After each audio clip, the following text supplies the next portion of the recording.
Love it when the music drops right. It clicks over right. I mean, not that this music bangs or anything, but there's a little drop there. It sort of builds some tension and then it's like, boo.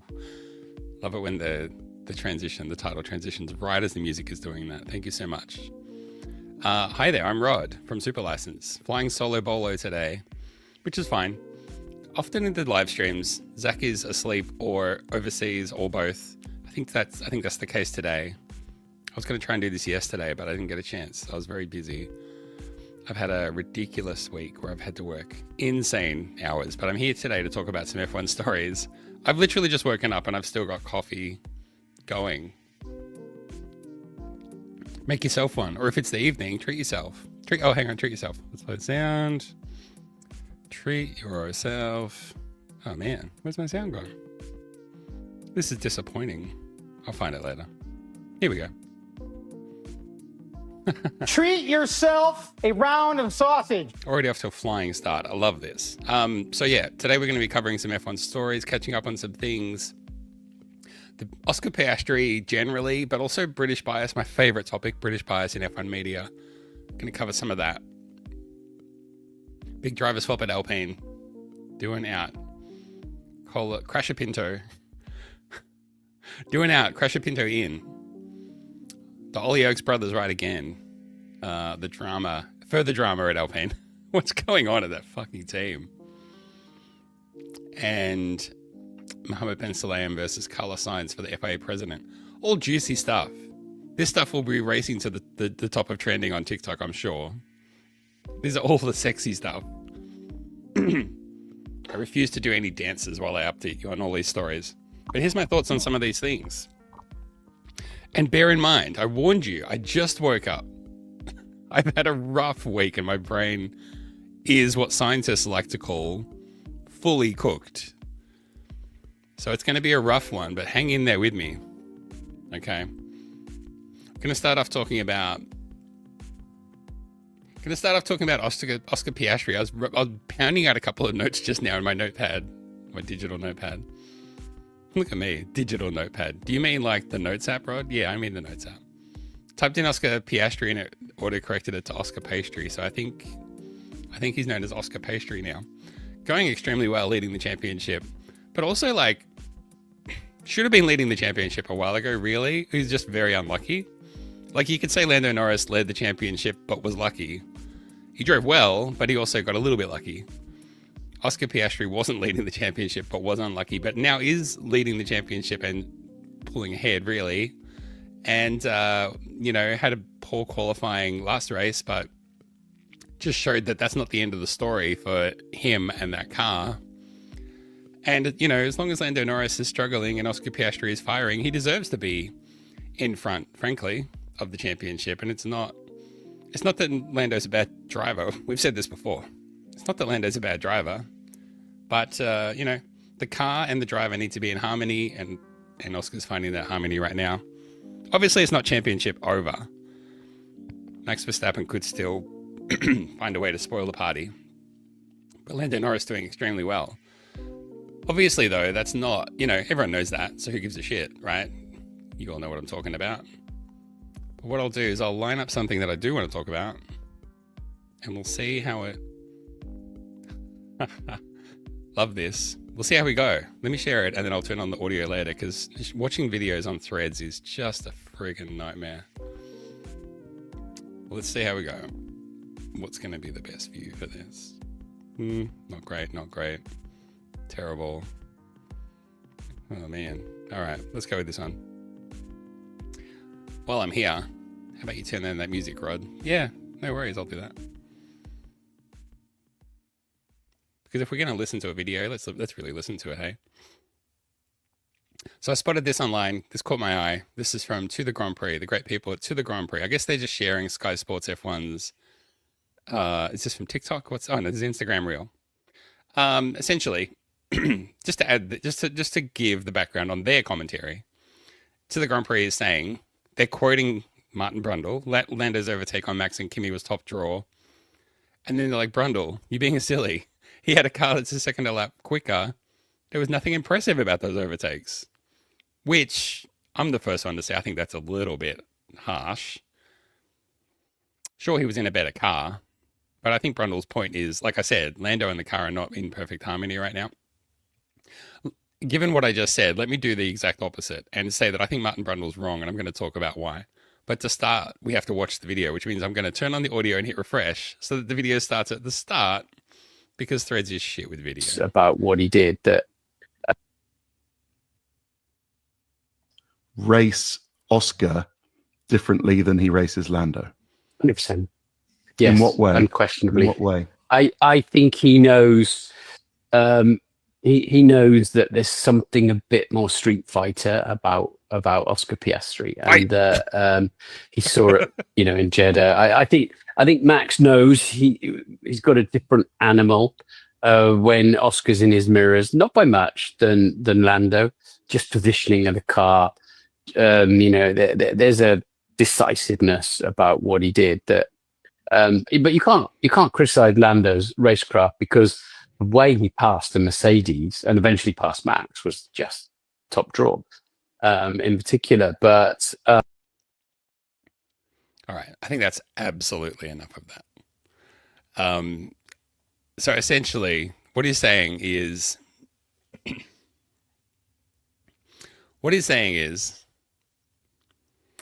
Oscar Piastri and Max Verstappen have gone wheel to wheel couple of times, and Piastri's come out on top, partly because his car's running a bit better, partly because he's put very clean and aggressive moves on Max Verstappen and he's come out on top. So what Martin Brundle is suggesting is that Max Verstappen, this guy, I think if I get a few more, I'll headbutt someone. Mr. I don't care about anything, Mate, where's the toilet paper? is treating Piastri with soft gloves, pulling punches, like not even fighting him as hard as he would Lando. And to be honest, I just call bullshit on that, because I think if you're Max Verstappen fighting for any place near the front, especially, and you're having a reasonable good day and you're trying to save your race, you're not pulling punches. You're not going to be like, I'll just let Oscar overtake me, but I'm going to fight against Lando. And the thing that Martin Brundle is doing here, which is absolutely classic British F1 media, is he's not damning Piastri with faint praise, but what he's doing is pumping up Piastri's tires to say, like, Lando's got it harder right now than Piastri, because Piastri is in better harmony with the car, but also Max is fighting Lando more. So for Lando to get past Max is more impressive than for Piastri to get past Max. That's what he wants you to believe. That's the thing he's saying. So as much as he'll sort of surround that with this stuff, oh yeah, in Jeddah, Piastri got inside Verstappen's head and now Verstappen's all messed up. And when he sees Piastri in his mirrors, he's just a wreck and he goes to water and lets Piastri past. But then when Norris comes past, he really has to fight hard. And if he can get past him, it's more of an achievement. I just think that is, frankly, rubbish. And it's classic British F1 media. This is what we talk about when we talk about British bias in the media, because people are like, oh, what? They just say how great all the British drivers are and how crap everyone else is. And it's like, it's not that. It's more nuanced than that.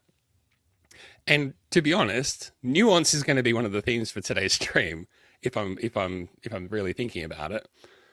The problem is Brundle thinks he's paying Piastri a compliment, and it looks like he is.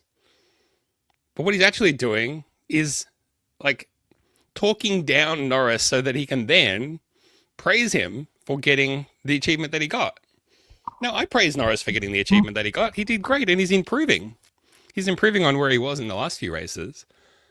But to say that Max Verstappen, like the key thing you saw in that clip, it starts with Ted Kravitz, this guy, Fast charting. talking about, is Max Verstappen racing these two guys differently? And Brundle says 100%. 100%.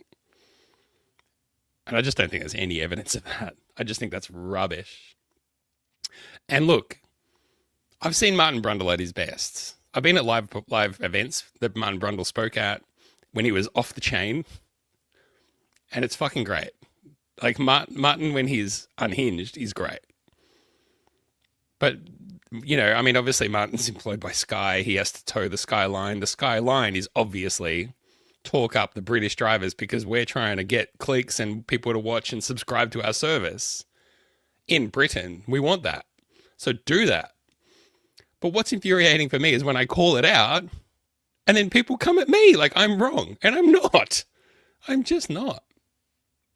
It's friggin' laughable. Anyway, what do you got to say, Brundle? Respond. Are you treating Oscar Piastri and Lando Norris differently? Because I say 100%. That was a nice little button. I just improvised that. I'm getting good at this. What's the next topic? I don't know how long I'm going to go today. I've already done 10 minutes somehow. I thought we might do about 15 or 20 minutes. But when I start talking about British bias, I just get all fired up. All right. Speaking about getting fired up, let's have a look at this. What have we got here? It's all popping off at Alpine, huh? It's just all popping off. So you might have noticed, the headlines. It's been everywhere. You couldn't have avoided it. Stuff like this is going down. Alpine choosing new drivers by releasing their brownie grey smoke. That's how they announced the new drivers have been decided at Alpine. Something like that. But essentially, as we all sort of suspected, Jack Doohan has had his few races. Jack Doohan's had his few races to try and prove that he can do it, that he can hold his spot. I kind of suspect that there must have been a clause or an agreement somewhere that he can't be dropped in within that period of time, because I suspect that if they could have swapped him out, they would have. And everyone kind of knew that Franco Colapinto was waiting in the wings and was going to be put into the team at some point. And I said this at the time when the Colapinto signing was announced. Alpine signs Colapinto on a 2-year deal as reserve driver. I was like, you don't sign a reserve driver for 2 years unless you expect them to be in the car in that time, probably in less than 6 months. And so here we are. That's all come to pass. Colapinto is now in the team. So good for him. That's good bananas for him. Because a monkey every day bananas. He should probably treat himself. Oh, he's getting a big payday. He should Treat yourself a round of sausage. Look, I'm having a good time, okay? And that's what counts. So Colapinto in, Doohan out, which, again, it's kind of not really headline stuff because we knew this was sort of in the cards. We all knew it. It would have been news if it didn't happen, to be honest. Bit surprising that they only announced that Colapinto's on, what, a 5-race contract or something? Now, who knows what that means? It might be 5 races, but if we're happy, it just becomes a full 2-year contract. And I feel like there's a little bit of just reputational protection going on there. Could be wrong. But obviously there was the big breaking news, and it came from Alpine. And we were all like, here it is. Let's fucking go. Here comes Colapinto into the sport. But the breaking news was not that. The breaking news was Ollie Oakes leaving Alpine team to be replaced by Big Daddy Ozempic, Flavio Briatore. Now, I mean, just to remind everybody, I did a video about the history of Flavio Briatore and his criminal scandals, including, you know, his incredibly questionable behavior in F1 that got him banned for life, which was then overturned. That's why he's back. I did a video all about that, and I cut it down as much as I could, and it was still 20 minutes long. So that tells you who we're dealing with. But like I said, the breaking story was not that Doohan was leaving first. You know, the day before, the breaking news was Ollie Oakes is leaving. And everyone was like, what? We're all expecting, because they've been heavily rumored it was going to be announced, we're all expecting this news that Doohan's going to be out and Colapinto's going to be in. So now this news is breaking that Ollie Oakes is leaving. And a lot of people, myself included, and fairly, I might add, we all assumed, well, maybe those two must be, what's that clip from Fargo? It'd be kind of funny if those two things weren't, you know, connected. I don't think it's unreasonable for people to make that assumption. And it was announced that Ollie Oakes was leaving, and it was followed up by a statement from Flavio Briatore, like the human scrotum, that if that the reason for Ollie Oaks leaving was a personal matter and it had nothing to do with the team. And that can be interpreted many ways. And I posted, you know, that's a bit like saying that I have a personal objection to my business, the business I work for, and I'm going to leave on personal grounds on that. You know what I mean? It's such a wishy-washy statement. But the details have since come out about what the personal nature was. And, you know, it's problematic. I don't think I've seen people, and we'll get into this clip in a second. I don't think anyone needs to retract their theorizing that Ollie Oaks left because of the fucked vibes at Alpine. I don't think anyone has to apologize for that personally, because the vibes there are quite clearly fucked. But that said, the announcement was made that the reason Ollie Oaks left Alpine was of a personal nature. And I mean, as it has come to pass, that is correct. Let's check in and get some words of wisdom from someone much smarter than me on these matters. Friend of the show, I might add. This is Lindsay from Legally Motorsports. Don't copyright strike me, please, Lindsay. I'm going to play your clip and I'm going to react to it at the end. Was not, in fact, apparently owe Flavio Briatore an apology, which are crazy words to say.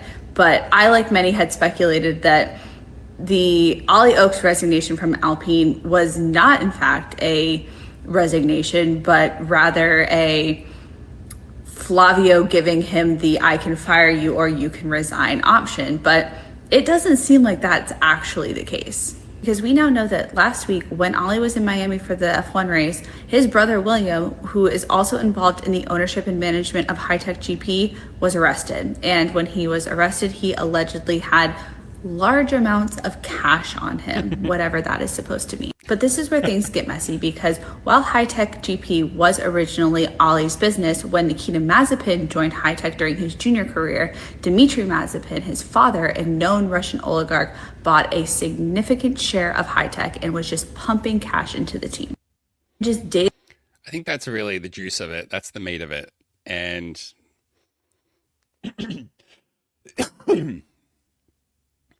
as Lindsay says there, that's the meat of the story. Ollie Oaks resigned. Why? Why did he resign? Because his brother got arrested and he had to go and deal with it. Isn't that his brother's problem? I mean, I guess your brother's your brother, and sometimes family comes before everything. I understand that. But do you have to resign from your job because your brother did something? Now, I'm not saying Ollie Oaks is implicated in what his brother did. I don't know.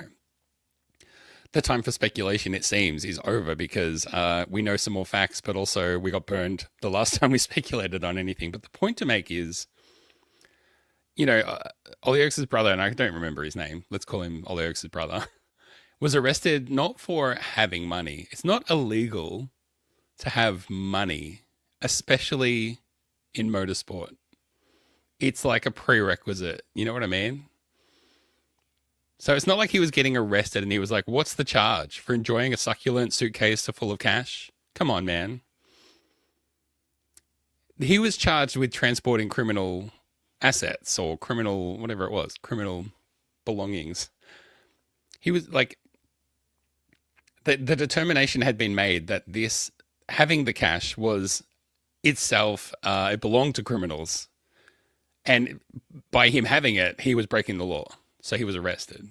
That's the determination. Now, allegedly everywhere. Shit. Should have said that at the start. Allegedly. He allegedly did that. But allegedly, you can make an argument that somehow Ollie Oaks' brother is involved in things that should not be done, including apparently there was like a holding company or a shell company created. And I guess the implication is Mazepin has probably been dumping money into that, and then Ollie Oaks' brother has probably been extracting money from that to fund the high-tech racing team and all kinds of other things that should not be happening because of all the sanctions and everything. So it just seems like Ollie Oaks' brother is in deep shit. And frankly, Ollie Oaks, not Ollie Oaks' brother, frankly, it seems like Ollie Oakes, by implication, is somehow involved, I can't believe that he's resigned just to go and support his brother. I have to believe that the two might be I mean, they couldn't really not be, but the two might be intermingled. Told you it was early and I'm still having coffee. They might be intermingling somehow. And so he might be thinking, look, if there's any chance that I'm going to go down for that, I need to go and sort my shit out. And it might be that he's completely innocent, but just, I don't know, like did some things knowingly or unknowingly that might get him into some hot water. So he's like, I'm going to go deal with that, which is understandable. That's more understandable to me.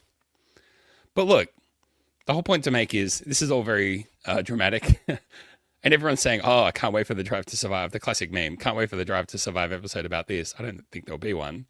But like the specter of Mazepin raises its head again in Formula One controversies, but also we were wrong. I'm not going to apologize to Flavio Briatore. He can kiss my big hairy ass. Fuck that guy. But anyway, we'll all be looking forward to see what Crusher Pinto can do. And look, we have to go through the stages of grief for Jack Doohan. Maybe it's not the end of his career in F1. Who knows? He got a chance. Most people don't even get a chance. He can say he did it. But it's a shame. He seemed like he was solid and progressing, even if slowly. It's hard to progress in a team like that because, like, they're a mess. So keeping your head above water in a place like that is an achievement in itself.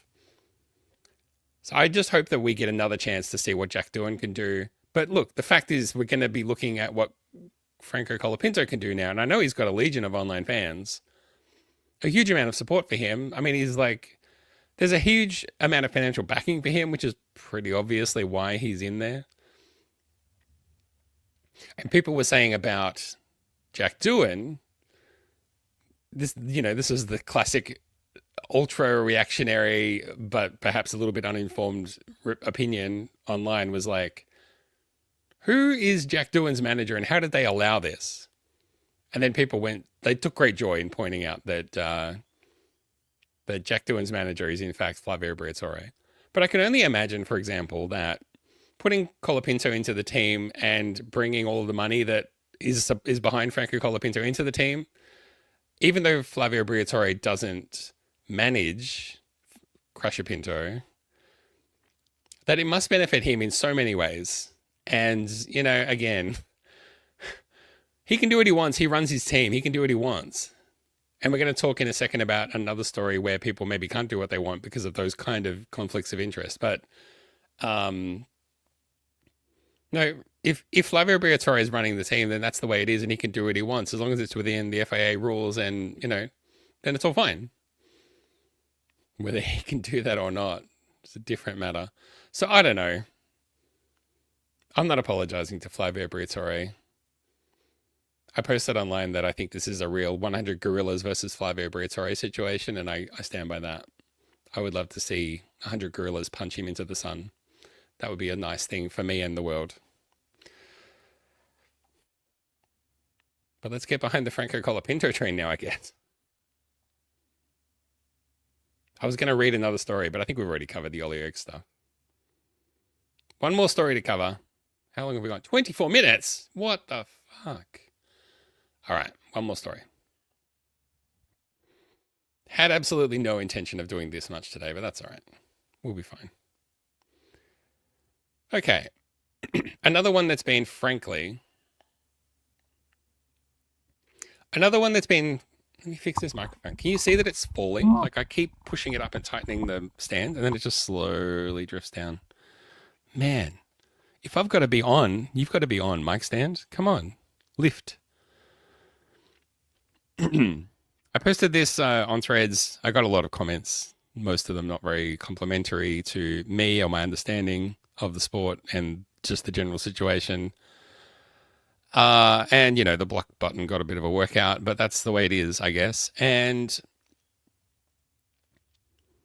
we'll dive into all the ins and outs of this, but I think I've got a pretty clear read on this and I have my opinions and that's what they are. So deal with it. But the news has been breaking and growing in there's a lot of evidence to support that this is a thing that might happen, is that Carlos Sainz Sr. wants to run for FIA president. So Carlos Sainz Sr., you know, you might have joined the dots on this already, or maybe you've been around the traps a little bit. Maybe you're a real paddock insider. But Carlos Sainz Sr. is Carlos Sainz Jr.'s dad.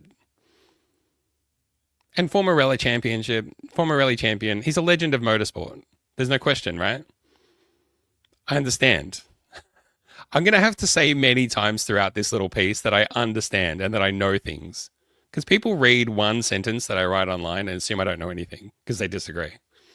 Like, just because you disagree doesn't mean I don't know what I'm talking about. That's not how that works. But anyway, before we get to that, let's get through this. Let's read through this story. This is Carlos Sainz wanting to run for FIA presidency. From the good or bad, I don't know, men or women and NBs at ESPN. The N in ESPN stands for NB, if you didn't know. Lawrence Edmondson says, what's the headline? Ex-rally star Carlos Sainz Sr. considering FIA presidency bid. Two-time World Rally champion Carlos Sainz Sr. is considering running for FIA president in elections set to be held in Uzbekistan later this year. My favorite place to run an election is Uzbekistan. The father of Williams Formula One driver Carlos Sainz Jr. told Autosport now is the right time to consider running for the presidency. If I'd known that ESPN was just going to quote Motorsport, I would have gone to that story. I literally went to Motorsport and typed in the search, Carlos Sainz FIA president, and the search result literally came back. We cannot find any stories about this. Motorsport and Autosport, by the way, literally the same thing. So that's fun. Anyway, I would have read their story if I'd found that, but I found this one instead. If he decides to proceed, Sainz Sr. would likely run against incumbent Mohammed Ben Sulayem, who is expected to seek a second term. Can you believe it's only MBS's first term? Can you believe it's still only his first term?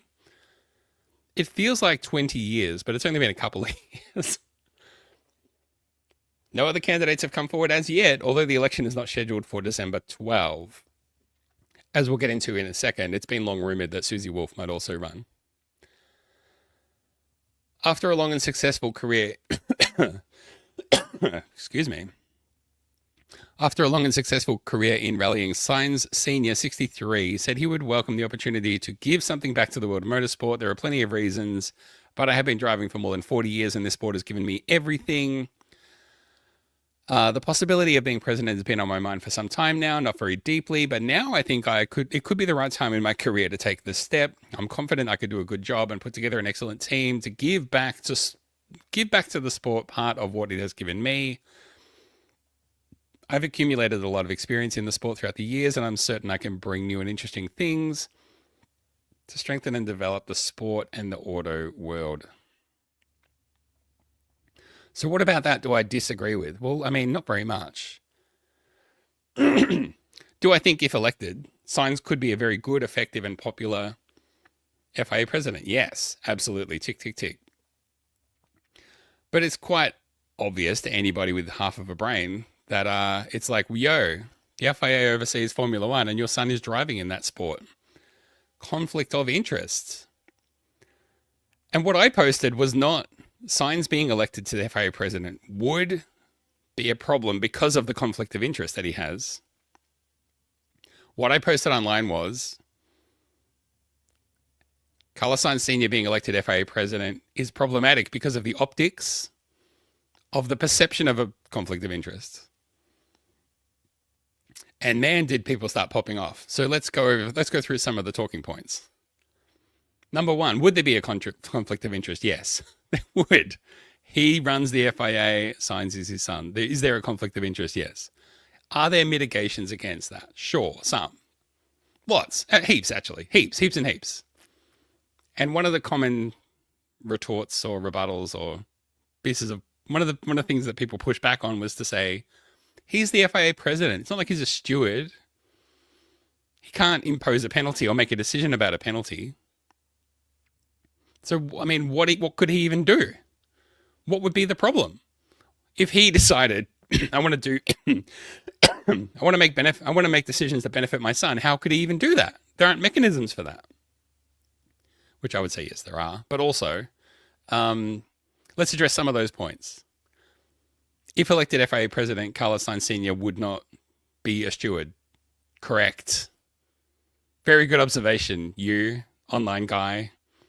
Talking to you, annoying troll who's always in my mentions. Talking to you, person with no public posts or profile pic. He would not be a steward. I know. I didn't say he would be a steward. But guess who signs the paychecks for the stewards, you moron? Guess who the stewards work for? How can you not understand that? Second of all, people rail in the public, and I'm not talking about not talking about boffins or twonks. What do we call them on threads? Thwonks? I'm not talking about insiders. I'm not talking about, commentators or pundits. They're not the ones saying this, but other people are. And sometimes the pundits say it. I mean, I won't name any names, but like this guy comes to mind. Fast charting. So, people say Mohammed Ben Sulayem has a lot of influence over the sport and the drivers and imposes rules and penalties that disadvantage certain drivers. You only have to think of the outcry about Max Verstappen and the swearing ban. When Mohammed Ben Sulayem introduced those rules and guidelines and principles and said there would be penalties if you break them, everyone knew that they were aimed at Max Verstappen. Everyone knew that.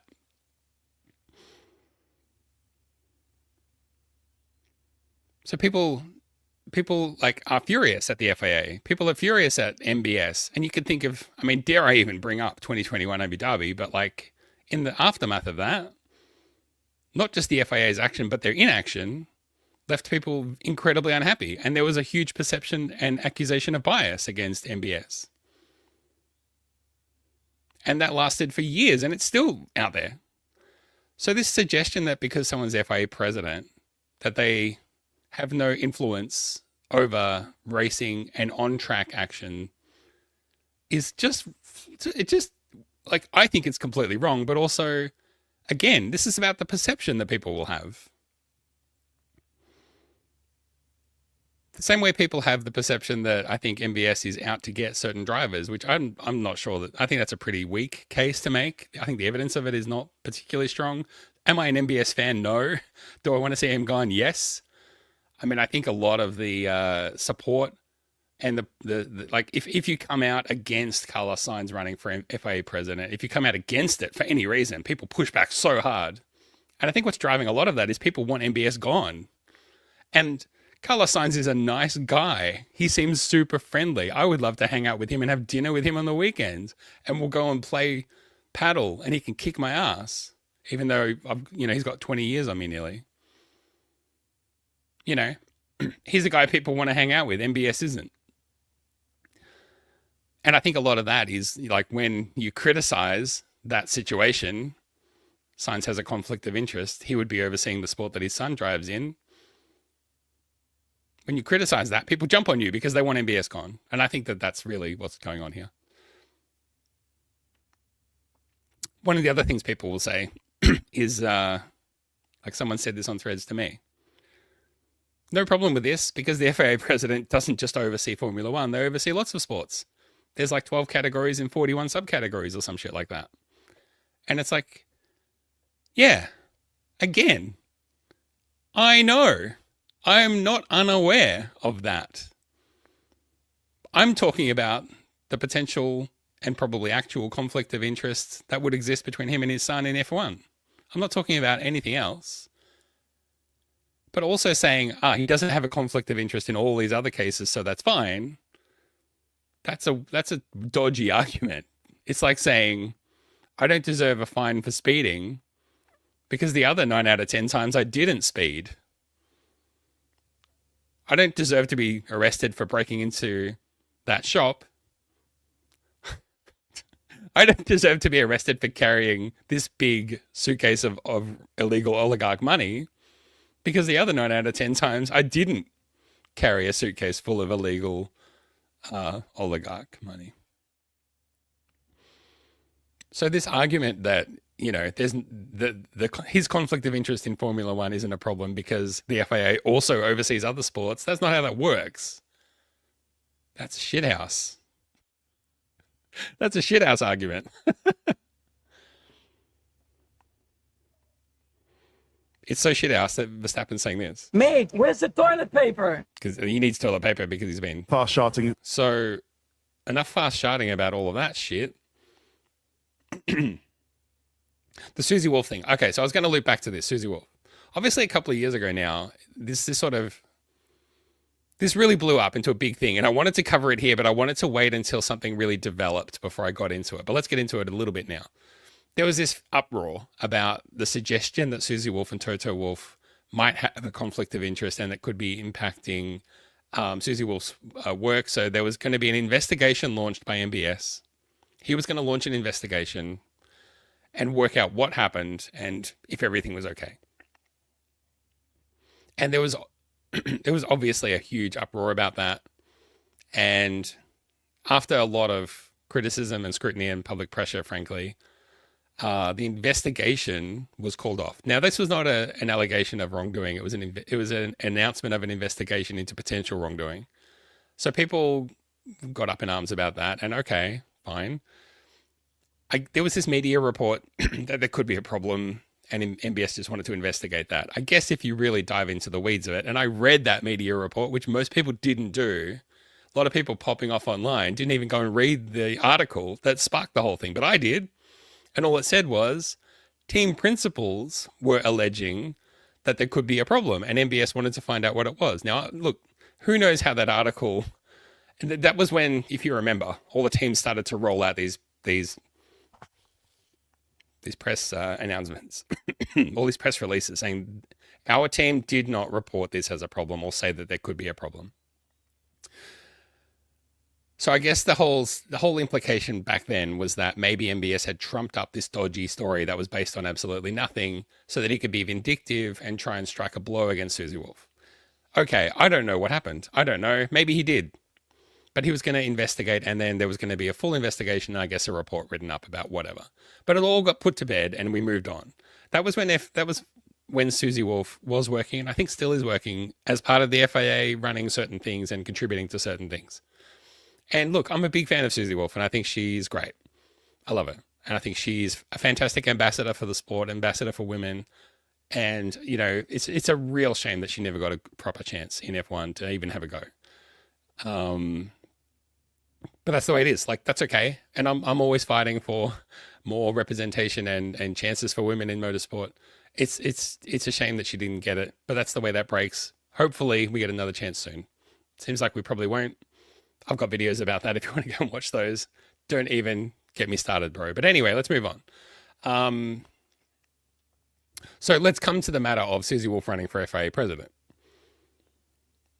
So if I'm going to say, it's a problem for Carlos Sainz to run for FIA president, at least in terms of the perception.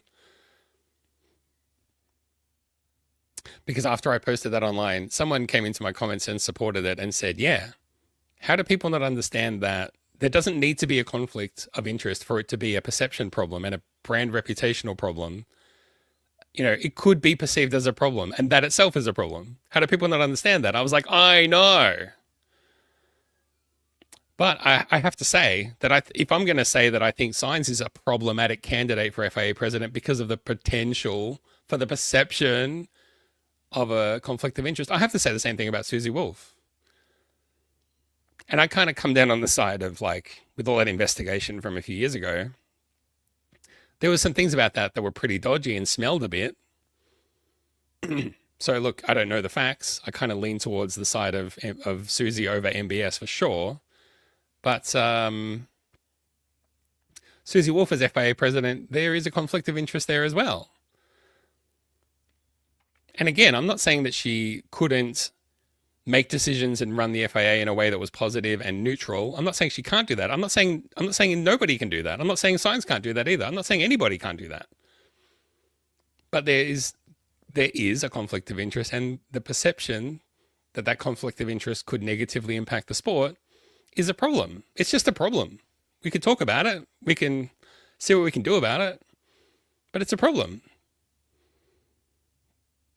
Now, obviously, when you're talking about who should be FIA president, You want the best person for the job. And unfortunately, the best people for the job often have deep links and close links to Formula One. So it's always going to be, you're always going to kind of have to compromise. You're always going to have to be like, look, like when Jean Todt was FIA president, it's like, well, Mr. Ferrari, are you serious? And speaking of Ferrari, there would be absolutely no fucking way that Carlos Sainz Sr. would be able to run for FIA president and get the support needed and avoid any potential for perception of conflict of interest if Carlos Sainz Jr. was still driving at Ferrari. That would not fly at all. It's only that he's not at Ferrari any longer that people find that idea kind of palatable. And I guess the election's coming up too, but it's good timing, right?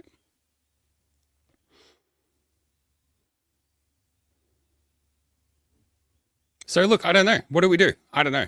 I think at the end of the day, you want someone who's really good, but you also can't, there's a line, I think, between acceptable ties to people in teams, and then there's a bit where it crosses the line. So frankly, I think that Carlos Sainz Sr. and Susie Wolff both kind of cross that line.